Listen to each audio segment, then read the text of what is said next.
you shortly. Once again, it is now time for the 220 Scenic Tour. Your cave adventure begins now.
I'm listening to you.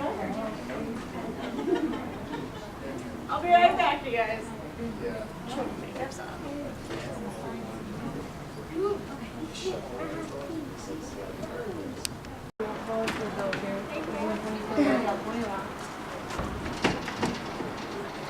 Head on down there.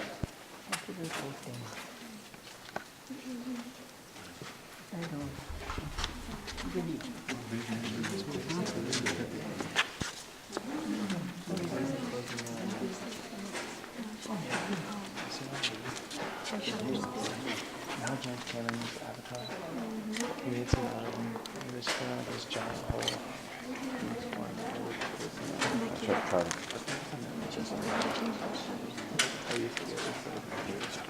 No worries, you're good.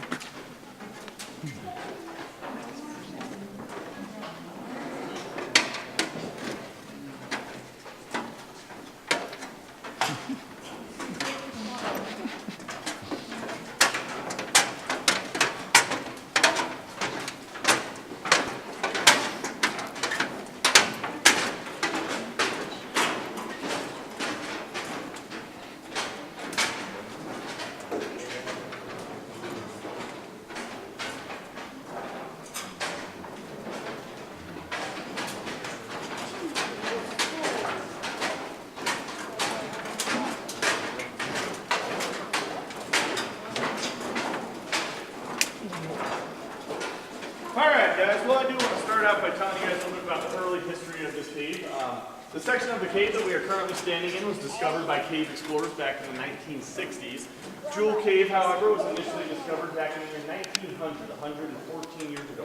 And that was discovered by two cowboys, a couple of gentlemen that went by the names of Frank and Albert Michaud. Frank and Albert were riding their horses through Hell's Canyon back in the year 1900, and all of a sudden they overheard this high-pitched whistling noise. Now they had no idea what this noise was, so they got off their horses, they climbed up the canyon, and all of a sudden, out of nowhere, they discovered this very small hole in the side of the canyon. It's about 14 inches wide, no bigger than the size of my hand. And that barometric pressure we were just talking about up there was blowing out of this hole like crazy. Now wanting to see what was going on the other side of this hole, these cowboys put some dynamite in it, they blew it up. When they walked in, and what they very first noticed, if you guys look up on the walls here, you will see pockets of what we refer to as dog-tooth spar calcite crystals. Do you guys see what I'm looking at here? This is another one of those. Ooh, I guess I'll just do it by myself then. Yep, now these calcite crystals, when they walked in, they immediately thought that they discovered jewels, diamonds, but like I told you guys, they are calcite crystals, and they are made of calcium, and they're really not worth all too much. So pretty heartbroken to learn that they were calcium-based crystals and they couldn't sell them for money. What they did to start to profit from their discovery was they started to lead people in and out of the natural entrance of our cave. We've been given that same cave tour for 114 years now. That's the historic lantern tour that was previously mentioned. Now we out here at Jewel Cave, folks, we are a national what? Monument. We're a monument, right? National monument, but we're through the national park. So what's the difference between national monument and national park anyway? Anybody know? Anybody I'll tell you this much. To create a national park in the United States, it takes a vote of Congress, so it has to go through congressional passing. That's not how national monuments come to be. How do you think monuments come to be? Or who declares monuments? President. The President of the United States, that's absolutely right. And that's all due to a gentleman that went by the name of Teddy Roosevelt. If you guys have ever heard of Teddy Roosevelt, he was, his face is carved up on that big mountain that we have out here in the Black Hills. Great man. Back in 1906, he was president. He was looking around this beautiful country of ours. And if you guys know anything about Teddy Roosevelt, he was a preservationist as well as a conservationist. And he was going, there's a lot of beautiful things in this country that should be preserved for future generations. And when he said that, he was talking about you and me. Well, at the time, Congress was the only group of people that could create national parks or federally protected sites. So he went ahead and he passed something that was known as the Antiquities Act. Now, this Antiquities Act is something that gives the president the right to declare whatever they see fit a federally protected land site, aka a national park. Only this time we don't call it a national park, we call it a national monument to make it a little different. Other than that, there is no difference between them. It's just who it is that's declaring them there. And it's something that we still hold true today. President Obama declared a national monument back in May. It was known as the Oregon Mountains Desert Peaks National Monument down in New Mexico, about 500,000 acres of a mountain range. Beautiful area. But that's really the end of it. Now, as I told you guys, the cave was initially discovered back in 1900. What's really interesting about Jewel Cave becoming a national monument in the year 1908, when he declared us the 13th national monument, was that we only had about 1 mile of our cave discovered at that point. And so, when we were technically declared a national park or a national monument, nobody knew that this cave was any longer than 1 mile. So, as I mentioned to you, the feature tours that we give today, such as where you're standing, it's not that it didn't exist, but nobody knew that it was here. And everything changed in the year 1959 because a couple of cave explorers that went by the names of Herb and Jan Kahn. Herb and Jan Kahn are two really great people. You can find a lot of their literature up in our bookstore. But in 1959, they came out here to Jewel Cave. And after that very first mile of cave that I mentioned to you guys that everybody knew existed, but nobody knew it was any longer than that, they crawled way up. They had a lot of rock climbing skills. They crawled way up to the vertical spots of over 25 feet after the first mile of that cave. And they discovered a lot of additional passageways that led to more and more and more and more cave. And before you knew it, they were coming out here and exploring this cave pretty much every day for 22 years straight. By the end of it, they discovered over 62 miles of cave. Now, it's really fun to share with you guys that Herb Kahn, unfortunately, he did just pass away. Jan is 90 this year, and she comes out to visit us pretty often. She's a cool old lady. She's pretty short. As you guys can imagine, as you should be if you were going to be crawling through caves as much as Herb and Jan did. They were both pretty small people, but she, like I said, she's 90. She lives in Rapid City. She's a cool old lady. As I mentioned, you guys can. Yeah. They camp out in here so they could go for a longer period of time. They never did. Herb and Jan Kahn never spent more than 24 hours down here consecutively, simply because they were coming down here by themselves. We have a lot of rules about caving that didn't exist when they were coming down here. So when they would go caving, they would go by themselves. Now you can never go any less than a group of 3. So if you guys look at our map, it's a very complex structure. Very complex structure of cave that pretty much goes in all sorts of different directions. They mostly stayed in the one area that we're standing in right now. And that kind of gave them the opportunity to map it very thoroughly, as well as always be within about a 10-hour crawl out of this cave, and putting yourself into any other situation outside of that would just be downright dangerous. Those groups of 6 or 7 explorers will go down and they'll spend upwards of 4 days underground down here. And the way that works is, when we do put together those caving trips, we all get together, talk about, where it is that we want to go, what it is that we're looking for, the purposeful reasons of going down into those directions.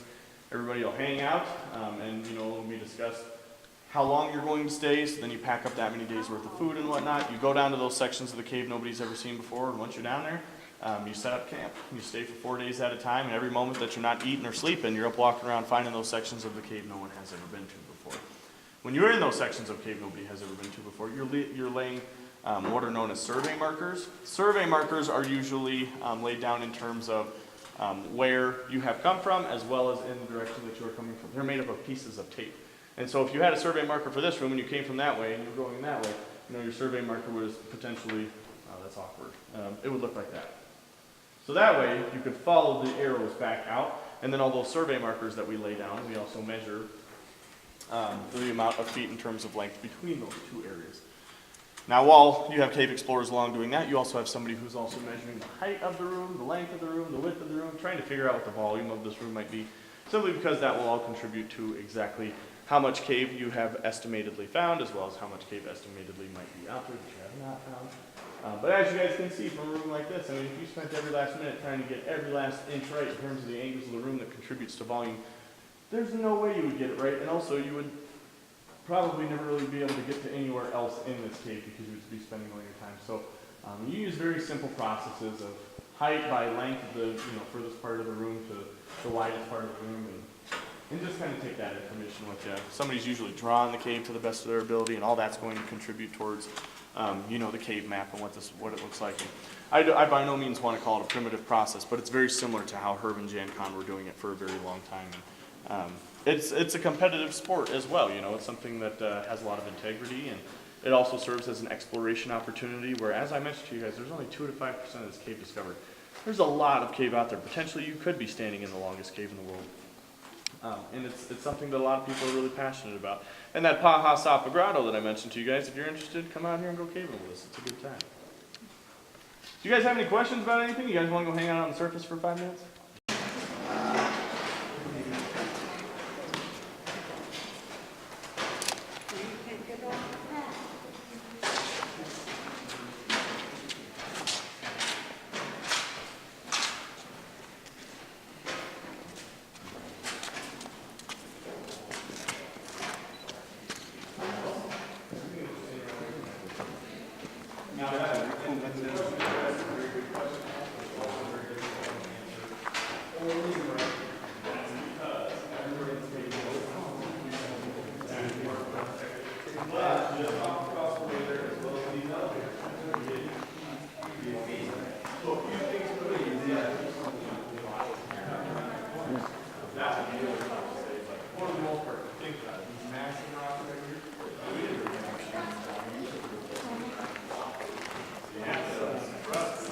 John, we're not going down.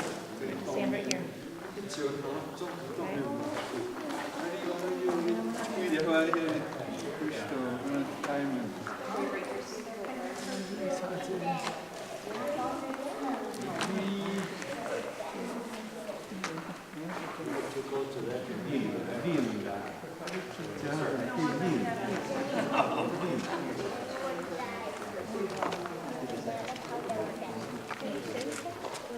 Let's go over here.